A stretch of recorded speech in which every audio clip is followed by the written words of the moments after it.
കണ്ടിട്ട് മനസ്സിലായിട്ടുണ്ട് എല്ലാവർക്കും. ഇപ്പം പറഞ്ഞുകൊണ്ടെങ്കിൽ ഇപ്പം കുറെ കുറച്ച് എന്നെ പറ്റി എന്താണ് ഓരോരോ ന്യൂസുകളൊക്കെ വരാം. അതൊന്നും എന്നെ എഫക്ട് ചെയ്യത്തില്ല എന്ന് പ്രതീക്ഷിക്കാൻ തന്നെ പോകും. അപ്പോൾ കിച്ചു ഓക്കെ എന്ന് അറിയിക്കാൻ വേണ്ടിയിട്ട് അവൻ ഒരു ലൈവ് ഇട്ടിട്ടുണ്ടായിരുന്നു. അപ്പോൾ അതിന് താഴെ അവൻ തന്നെ ഒരു കമന്റ് പിൻ ചെയ്ത് വെച്ചിട്ടുണ്ടായിരുന്നു, ഇനി ഋതപ്പനെ കാണാൻ പറ്റുമോ എന്ന് പോലും എനിക്കറിയത്തില്ല. ഇതൊക്കെ പേടിച്ചിട്ടാണ് പണ്ടേ ഞാൻ ഒന്നും പറയാതിരുന്നതെന്ന്. അതിൽ നിന്ന് തന്നെ നമുക്കെല്ലാം വ്യക്തമാണ് ഗൈസ് അല്ലേ. രേണുവിനെ പേടിച്ചിട്ടാണ് അവ ഇത്രയും നാൾ ഒന്നും പറയാതിരുന്നത്. ആ അമ്മ നല്ലതാണ്, അല്ലെങ്കിൽ അമ്മയ്ക്ക് എന്നൊരു സ്നേഹമാണെന്നൊക്കെ പറഞ്ഞത് അതുകൊണ്ടായിരിക്കാം മേ ബി. കാരണം ഋതപ്പനും അവന് നല്ല കൂട്ടായിരിക്കും. അപ്പോൾ ഇനി അവനെ കാണാൻ പറ്റുമോ, ഇനി അവനെ കാണാൻ സമ്മതിക്കുമോ എന്ന് പോലും എനിക്കറിയത്തില്ല. ഇപ്പം അതിനെപ്പറ്റി ഒരുപാട് ന്യൂസുകൾ ഇറങ്ങാം.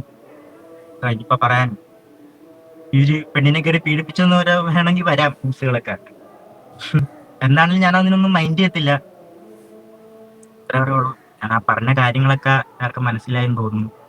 ഒരു പാസ്റ്റ് ആയിരുന്നു എൻ്റെ അത്.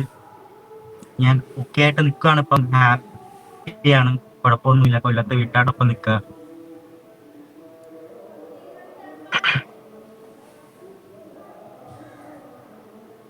ഞാനൊരു വലിയ റെസ്പോൺസ് കിട്ടുമെന്ന് പോലും ഞാൻ വിചാരിച്ചിരുന്നില്ല ഇങ്ങനത്തെ കാര്യങ്ങൾ പറയുമ്പം. എല്ലാവർക്കും വളരെ നന്ദി. കുറെ പേര് സപ്പോർട്ട് ചെയ്യാനുണ്ട് എന്നെ. അതൊക്കെ മതി എനിക്ക്. ആ സപ്പോർട്ടൊക്കെ മതി. ഇതൊക്കെ ഒന്ന് പറയണമെന്നുണ്ടായിരുന്നു. വേറെ വിശേഷങ്ങളൊന്നും പറയാനായിട്ട് വന്നില്ല ഞാൻ.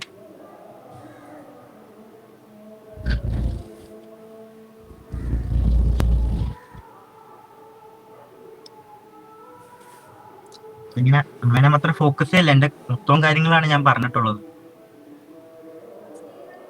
എങ്ങനെയാണ് അയാളുടെ മെസ്സേജസ് ആണെങ്കിലും എനിക്ക് വരുന്ന കോളാണെങ്കിലും എല്ലാരും പറയുന്ന കാര്യം ഞാൻ പറഞ്ഞൊരു സംഭവം എല്ലാവർക്കും മനസ്സിലായെന്ന് തോന്നുന്നു.